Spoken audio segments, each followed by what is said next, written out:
Here, and hole number 1 is a really tricky par 3 to start out. It's only 345 feet, but you have a couple tight gap options, and there's a couple different choices for a lot of our players to take.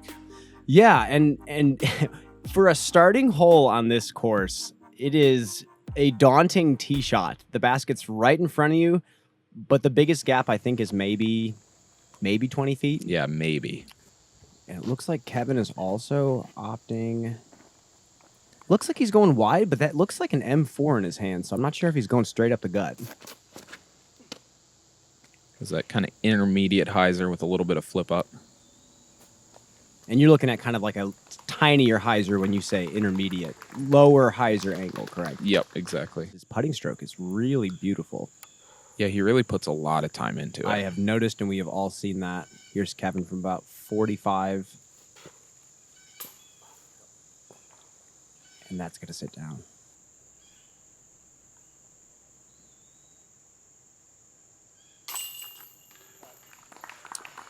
Solid par putt there from Kevin. You never want to start with a 4 in this hole. We saw numerous players actually do that. Hole number 2 has been unchanged in the redesign of Northwoods. It used to be considered a par 4 in tournament, but for the bigger events that they've been having here, they've changed it to a par 3 to potentially entice the players to forego landing at this top cliff here and trying to flex a shot all the way down the hill. Yeah, a lot of players are going to be playing a flex forehand if you're a right-handed player and just trying to get down the hill. Once you're down the hill, you can get at least up and down for your par and maybe have a look at 2. Yeah, probably one of the more challenging par 3s that we do have on the course.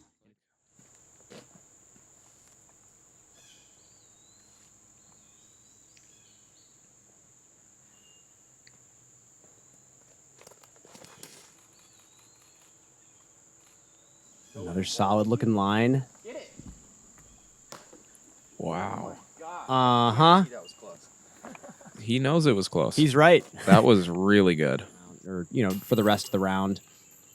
And that's an insane drive. It's really hard to Yeah. park the basket on this one. Moving on to hole number 3. What do you think about this hole, Tristan? Hole number 3, it's actually an attackable par 4 if you want it for some righties. Take the aggressive flex shot, but most players are going to be playing some sort of left to right moving shot, just trying to get into this opening just past these bushes. And then that's going to leave you with a pretty straight approach into the green that actually has a pretty good backstop to it. Yes, and this is definitely a hole. If you do get a good tee shot off, you can run this for an eagle, actually. Coolest thing about this hole is it's actually a safari hole of the old holes, I believe 6 and 7 on the old Northwoods course. And it just so happened that it miraculously worked together for a fantastic par 4. Here's Kevin coming up with a sidearm. I believe this is a D2 that Kevin is throwing. He says this is more of his medium stability one. That's a good spot. Yeah, and that creek just short of the basket is casual.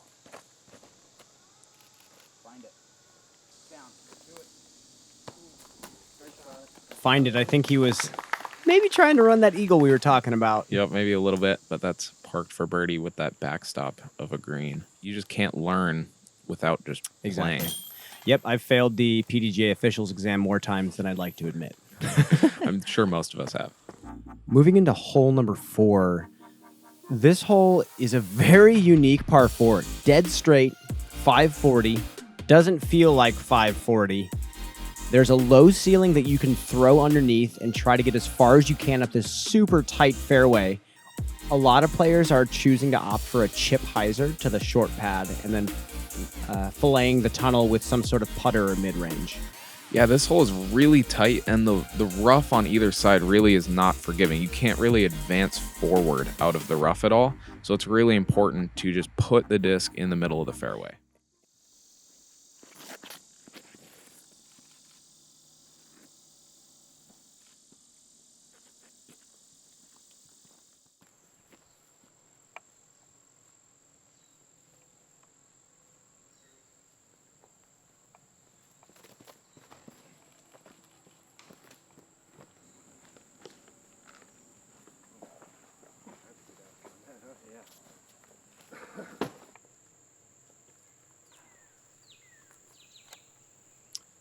I believe this is Kevin's third shot.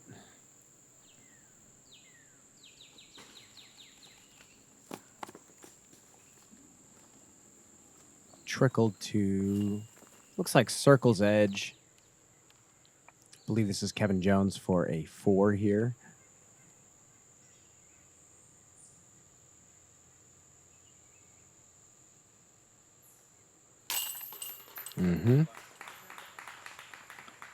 Another one of those par 4s that taking a par is okay on. Yep. Yeah, hole number 5 is pretty similar to the tee shot of the last hole if you're playing aggressive, but just with a slight finish to the right. It's not really a turnover or like a forehand shot. It's just really a straight shot that barely moves right. It's one of those shots that a pro-level player should have in their arsenal, controlling the final third of the flight rather than just the first 2/3 of the flight. Getting the disc to flip over and start fading towards the basket, maybe at 300 feet or so. Yeah. And it's pretty much unscrambleable from the right side if you are too far back. I believe Kevin throws an M4 on this one. He throws high and tries to challenge the ceiling, which I do like. And that looks pretty good if it keeps coming. Wow, that's perfect. And this green is sloped a little left to right, so if you just land it left to the basket, you're going to get a little bit of filter. And that's part.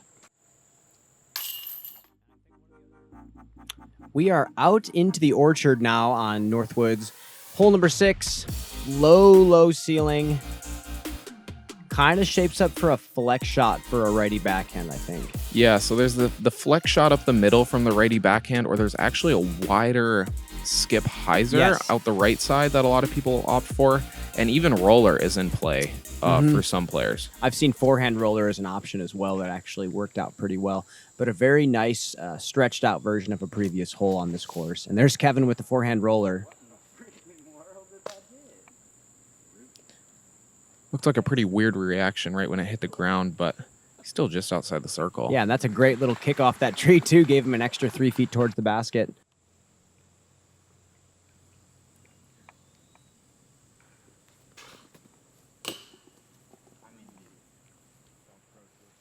Just a bit low. Didn't look like he fully committed to that jump putt. And hole number 7 is a really tricky par 3. Yes. A lot of players opt for roller or like a straight shot backhand, but this is one that really feels like a bonus birdie. Yes. I think the best play on the hole in regards to challenging the ceiling is a lefty roller, or like you said, forehand righty roller, which is a challenging shot to throw. The low ceiling backhand is an option. You just have to execute it perfectly. So you can see Kevin's trying to take that precision out of play and throw the roller and just give him some sort of chance at the birdie look.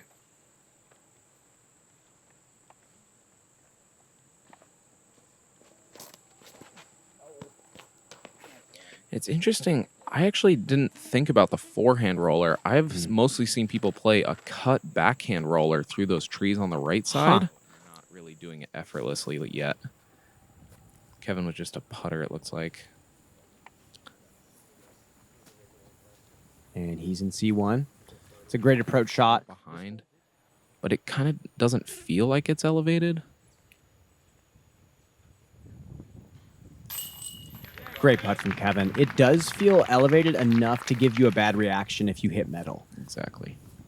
And Kevin with a great comeback putt. That's a confidence booster. Speaking of roller, here's one of the best roller holes in the course, hole number 8. What do you think about this tee shot? Yeah, this tee shot, it really does shape up for the roller really well. This grass is short on this part of the fairway, and just the shape of the hole, you want to get out a little bit to the right or far enough left, and it really shapes well for the roller and then leaves you probably a putter or low ceiling shot into the green. Yeah, and I think it's interesting because the fact that they've taken out so many little holes around this in the orchard allows for players to just scramble from all different parts of the fairway. It's a really unique hole that the players just get to unload on, and Kevin almost has a huge roller pop off. This approach can also play some tricks on your mind just with the shade and bright sunlight back and forth. It's really hard to judge how far away from the basket you are.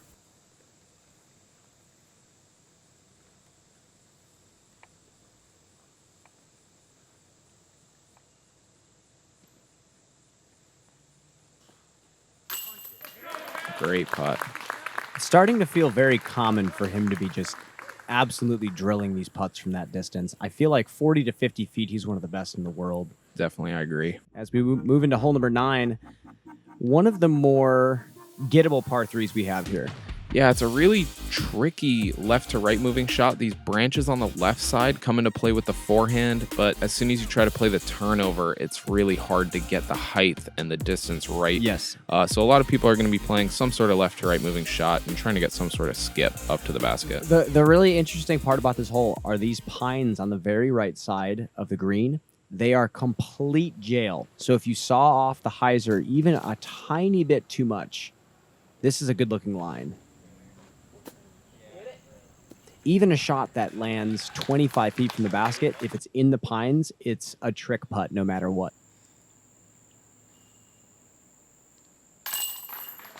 And Kev showing Northwood's his teeth, shooting 5 down on the front 9, which is absolutely insane. He looks very focused right now. Very focused. Bogey free as well. It is hot on tour. Usually we're seeing double digits get shot and things like that, but it looks like we finally have a fair, challenging course.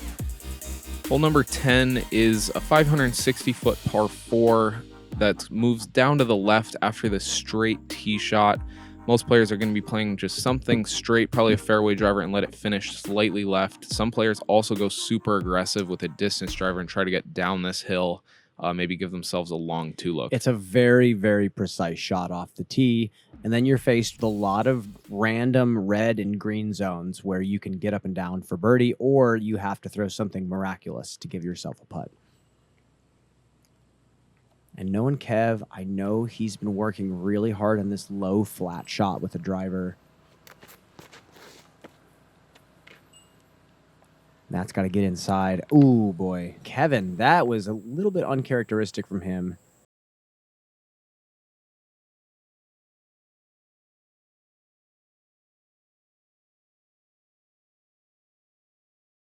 It just looks like he's a little bit underconfident after that rough front 9.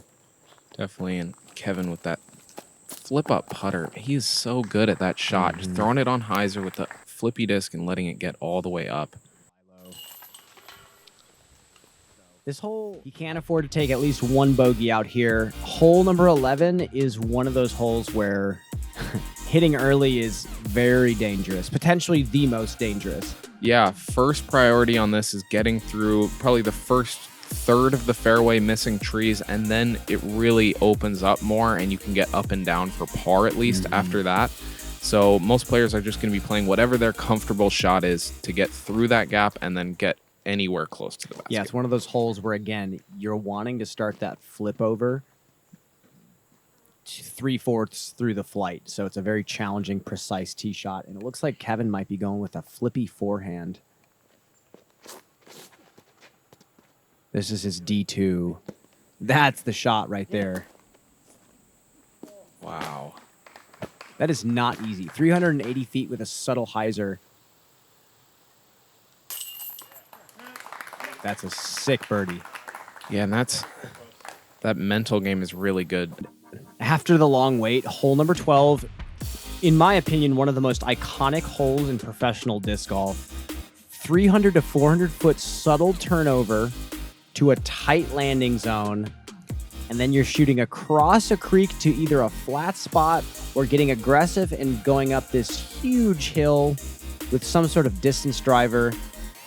Then once you get to the top of the hill, Tristan, you'll find yet another tunnel the players have to fight through, even tighter than previously, and OB all along the left side in these trees. Yeah, and these trees also are absolute jail.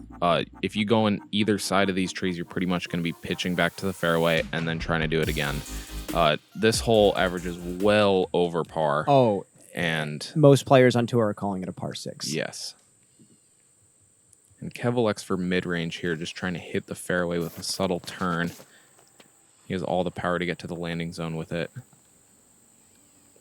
That's got to keep coming. And that's a fantastic drive from Kev. He might have a shot at birdie on this hole. Yep. This is just one of those holes that challenges anyone who's ever put a disc in their hand. Pop hard. That'll work. That was a great second shot from Kev. He might have a look at getting up and down for that birdie. And it looks like you could get it, but then it's just so unattainable. Oh, and Kevin's so close to getting up there for the birdie look. Might still have a long jump putt, possibly. Yeah, I think it's the hardest hole in disc golf. Oh, and there's that 4 look from Kev. He was so close to getting that to flex out on the rest of the field. I would agree. And Kevin with a really nice 5. Getting into hole number 13, I think this is the second hole in probably the best three-hole stretch in disc golf. 12, 13, and 14 here. 13 is 650 feet dead straight. Again, you can see the basket staring at you, probably laughing at you, and you have to go dead straight. OB all along the left side of the hole, and the fairway, of course, is going to slant all the way towards the OB. With also the hard packed ground all the way down in the ideal landing zone, which makes this very hard to put it where you want. Too far right, you'll be pinched by the trees. Too far left, you'll be OB. Kev going with an F5 forehand. And I love that he's been just experimenting with a lot more discs from his bag, throwing sidearm. Kev going skip shot. Barely missing that guardian tree. And oh, yeah. Yeah, that'll be just outside the circle probably for another jump putt. And here's Kev for another birdie.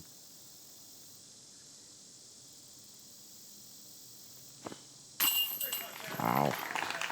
And he's starting to jump from just shallower and shallower in circle 2. His release with that just looks so dialed in for being a phenomenal player and employee of Discraft. And moving into the last hole of what I think is, again, the best 3-hole stretch in disc golf. Look at this beautiful shot. Yeah, this is another beautiful scenic downhill shot. This creek does play as just casual, and this elevated green, it's really hard to, you have to push the ceiling on this hole, but then also have it controlled slow into the green. Yeah, they've built up that wall, so the players have to really land the disc softly. Wow. Yeah, and Kevin knows it. He threw that nose down. He keeps going. Right Kevin just just keeps snagging these birdies.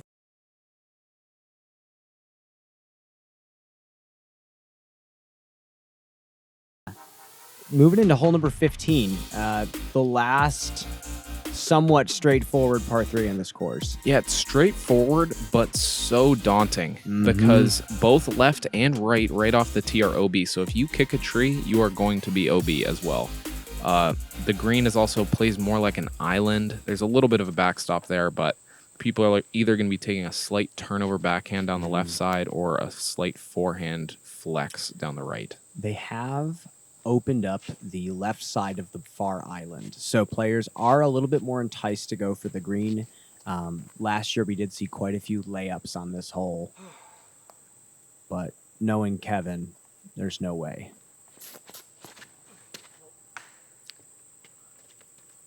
And that's actually really fortunate to not go OB off that tree.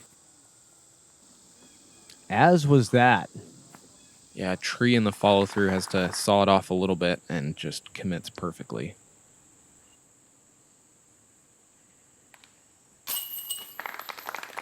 Kevin also with a great save. Up and down from there is really amazing. Moving on to hole number 16 is the second par 5 on this course, also over 1,000 feet. The tee shot has all this tall grass on the right is OB. A lot of players opt for a hyzer down the right side or a straight shot with a mid. Then you're going to be left with a tricky shot, probably a flex forehand, trying to get through this gap and then to the right. There's actually a lot more room on this right side than it looks like. And then that's going to leave you up a long shot onto this tricky green. Slopes left or right to left. And it's really just another tricky par 5. It's another one of those par 5s that feels like there's 3 stages you have to get through. And I think every one of these stages requires a fully committed shot. With the first iteration of this course happening at Worlds last year, you saw a lot of players trying to throw that overstable sidearm or overstable hyzer to the right side. I'm guessing Kevin wants to slam a sidearm on this one. Yeah, this actually looks like F5, so maybe a little bit more of a control shot, knowing he has that room out to the right side. And I think he might have an opportunity to get up to the green here. Here's Kevin with reverse footing. Wow. That was a lot of power coming out of that stance. Oh, Wow. my gosh. That is an incredible shot. It is so hard to get power from that stance. From his favorite distance.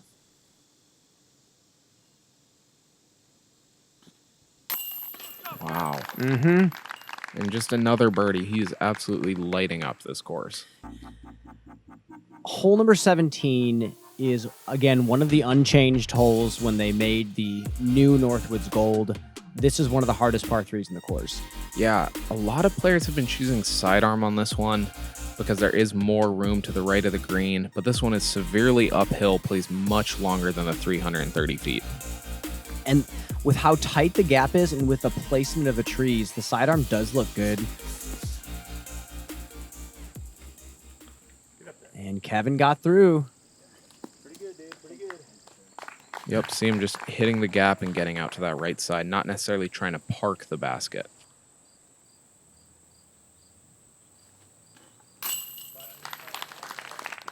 And this boy is trying to win this tournament.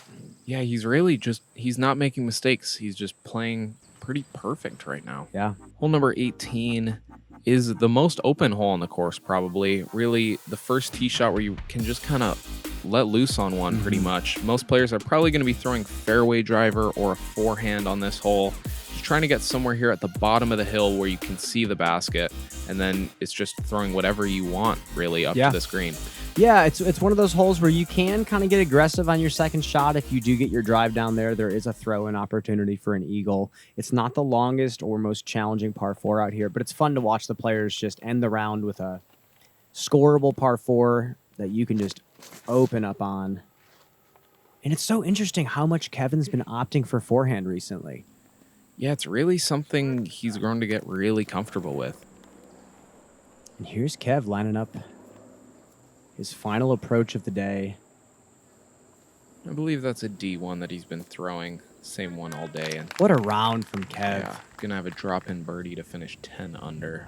You know, hot round was this one right here. At least as of this point, they had an earlier tee time, and Kevin, 10 under par. That is about as good as you can get out there. Yeah, that is scorching.